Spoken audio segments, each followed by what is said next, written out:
Hi friends, Manonmaniam Sundaranar பல்கலைக்கழகத்துலேருந்து ஒரு press news release பண்ணியிருக்காங்க. அது எது பற்றினா, இப்போ டிஎன் செட் எக்ஸாம் இந்த ஜூன் 7th and 8th நடக்கிறதா இருந்துச்சு. அந்த எக்ஸாமை தள்ளி வச்சுருக்காங்க, எக்ஸாம் டேட்டை. அது என்ன ரீசன் சொல்லியிருக்காங்கன்னா, டெக்னிக்கல் ரீசன் அப்படின்னு சொல்லியிருக்காங்க.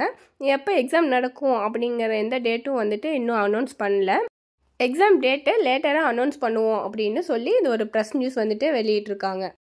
ஃப்ரெண்ட்ஸ், உங்களுக்கு ரிவிஷன் பண்ணுறதுக்கு டைம் கிடச்சிருக்கு. நல்லா யூஸ் பண்ணிக்கோங்க. அந்த டைமை நல்லா ரிவிஷன் பண்ணுங்கள். Bye friends.